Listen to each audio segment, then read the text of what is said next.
Bonjour tout le monde, je suis très heureuse de vous retrouver aujourd'hui en ce vendredi 28 janvier pour un petit test que nous fassions ensemble, un petit test. Donc, je ne sais pas si vous savez, mais chez Action, ils viennent de sortir la Magnetic Stenciling Tool.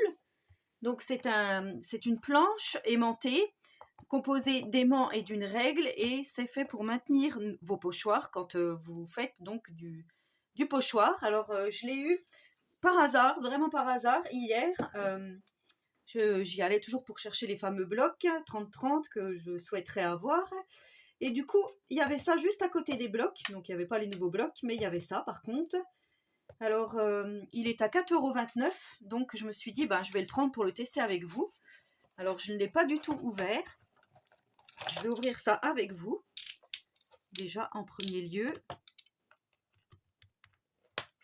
Voilà, donc en fait, ils expliquent... utilisez les aimants pour maintenir fermement votre papier et votre outil de pochoir. Et ensuite, utilisez les aimants et la règle magnétique pour un alignement parfait si vous devez écrire des lettres, par exemple. Et convient également pour vos autres projets créatifs ancrage. Donc oui, effectivement, on va pouvoir faire de jolies cartes, je pense, avec ce petit outil qui n'est pas très onéreux. Alors, ça se présente comme ceci. C'est enveloppé dans du papier assez épais. Voilà, donc je vous montre l'épaisseur, hein, c'est pas épais du tout. Par contre, c'est assez lourd. Les aimants sont costauds.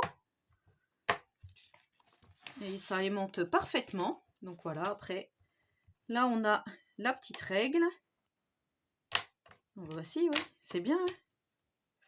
Alors, c'est une règle de 14 et 14, 28 cm.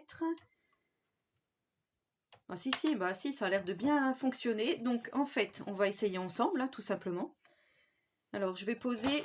Alors après, voilà, moi sur ma plaque en verre, bien sûr, ça bouge. Donc ce que je vais faire, pour bien vous faire la vidéo, j'enlève ma plaque en verre. Voilà, ça bougera déjà moins, parce qu'effectivement, si je vous montre quelque chose et que ça bouge dans tous les sens, je vois pas trop l'intérêt de faire cette vidéo. Donc là, on va enlever notre petite règle qu'on n'a pas besoin pour l'instant. On va mettre nos aimants. Alors ce que je vais faire, j'ai pris une base de carte blanche. Et tout simplement, je vais la poser en essayant de m'aligner. Voilà, on va faire carrément un essai ensemble. J'ai pris ce petit pochoir-ci que j'adore. Je trouve qu'il est vraiment trop mignon. Donc en fait, voilà, je viens placer mon pochoir dessus. On va refaire comme ça. Voilà, donc là j'ai placé ma feuille, mon pochoir. Je prends mes petites encres. Alors là, je vais prendre les violettes. Je vais prendre ouais, les jaunes au début. Et on va essayer de se faire un petit dégradé. Je vais prendre une jaune orangée.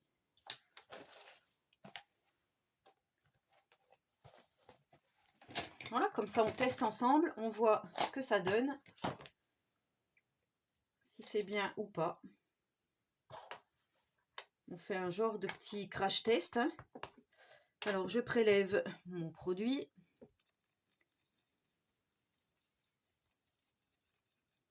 On va essayer de faire... Alors vous voyez, je maintiens, hein. Ça c'est l'habitude.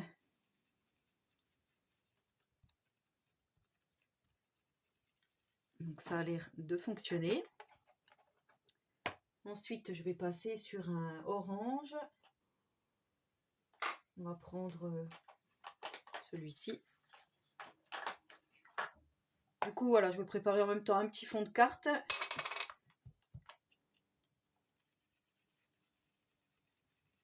On va faire comme un petit dégradé aux couleurs de l'arc-en-ciel.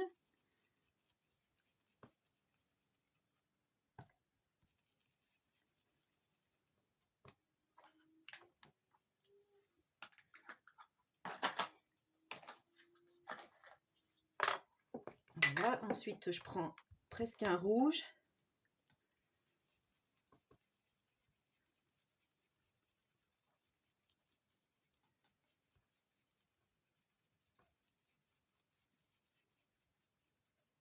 Je pense que ça va faire super joli. Ensuite, je vais prendre un violet. À chaque fois, j'ai gardé le même embout. Mousse. Alors, un violet. On va essayer de prendre un joli violet. Celui-ci me semble pas mal. Alors, je vous avais fait une vidéo de présentation de ces boîtes-là et on m'a donné une astuce, je n'ai pas encore faite.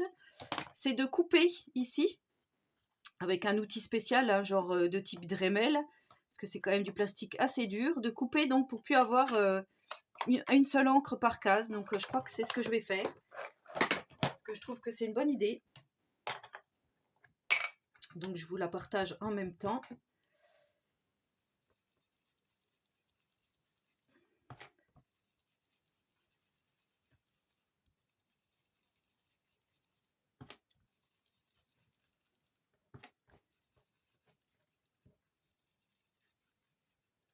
Voilà, après je connais pas le sens des couleurs de l'arc-en-ciel. On va faire un violet, et puis, un bleu marine, pardon. Et on va terminer.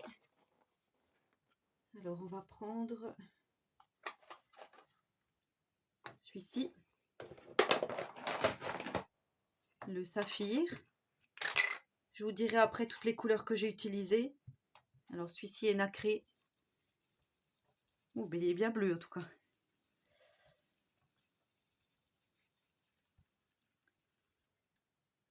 Peut-être qu'on verra pas beaucoup le violet que j'ai mis auparavant. Et je vais terminer par un vert.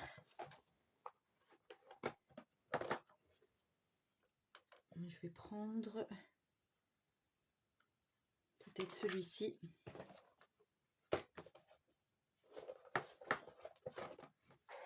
Peut-être celui-ci. Le néon green.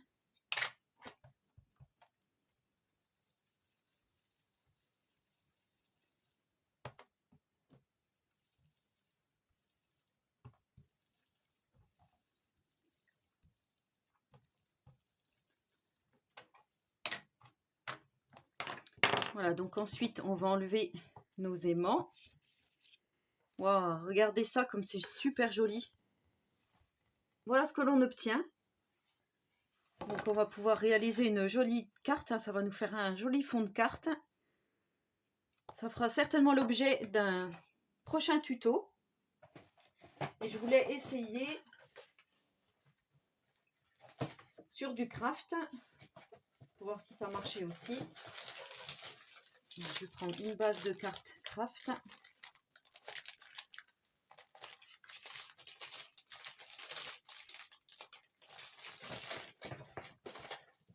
Donc, je pense que c'est très bien pour, voilà, pour éviter de bouger. Moi je pense que c'est un outil utile. Alors, je pose déjà mes aimants, mais comme je vous ai dit, ça ne sert à rien. Là, on va prendre celui-ci, effet bois.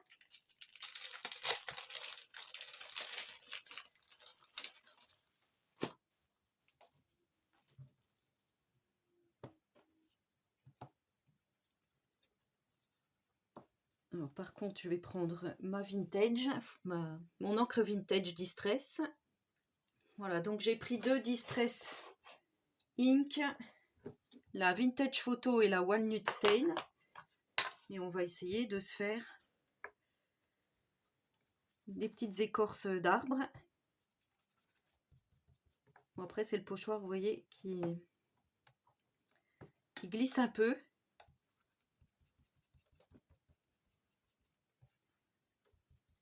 Il est beaucoup moins rigide que celui-ci.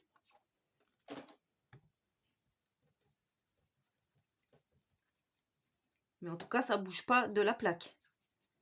C'est mon pochoir qui bouge, mais pas ma plaque. Hein. Enfin, pas ma feuille qui est en dessous.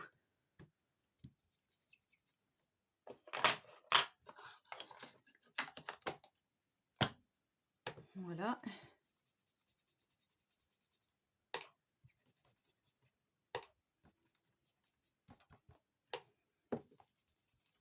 Ça fera peut-être un peu plus subtil comme que sur fond noir, quoique ça se voit quand même.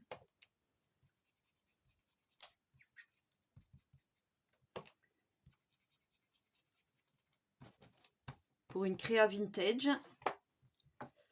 Alors voyons voir. On voit quand même hein, que ça fait un aspect bois. Donc voilà. Notre petit outil testé. Donc moi je valide. Vous me direz si vous avez trouvé cet outil, hein, si vous avez l'intention d'aller vous le procurer. En tous les cas, voilà, moi je trouve que c'est un achat pas très cher et puis c'est vrai que ça peut servir vraiment dans nos futurs projets scrap. Alors bien sûr, après, on pourra aussi se servir des aimants pour faire, vous savez, des fois on a des idées, on commence une carte et puis on ne sait pas où mettre les éléments, donc on pourra très bien se servir des aimants. Alors peut-être en prendre des plus petits. Moi j'en ai des Maped là, je sais pas, peut-être que j'essaierai pour voir si ça fonctionne. Voilà, en plaçant tel gugus à cet endroit-là, tel feuillage à cet endroit-là, ça peut être aussi, ça peut nous servir aussi dans ce but-là, quand on commence un projet, hein, ou qu'on fait une grosse feuille de scrap en 30-30, enfin voilà, avec un album photo. Ou... Ouais, moi je pense qu'on peut s'en servir pour une autre utilité que les pochoirs. Voilà, donc j'avais utilisé pour info le 48 pour les encres, si des fois ça vous dirait de refaire ceci, mais je pense que je vais faire un tuto du coup.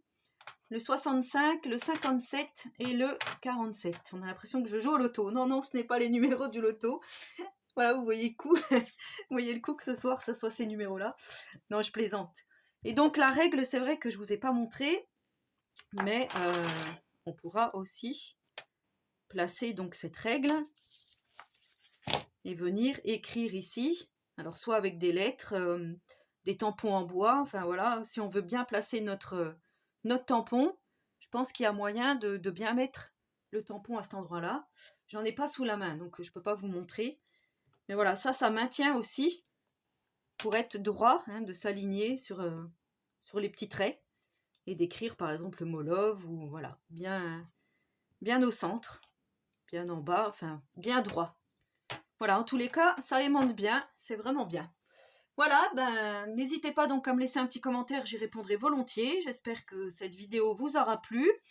N'hésitez pas à vous abonner à ma chaîne si ce n'est pas encore fait et surtout si le contenu vous plaît. Et en attendant la prochaine vidéo, je vous souhaite à tous et à toutes une très bonne journée créative et surtout, prenez soin de vous.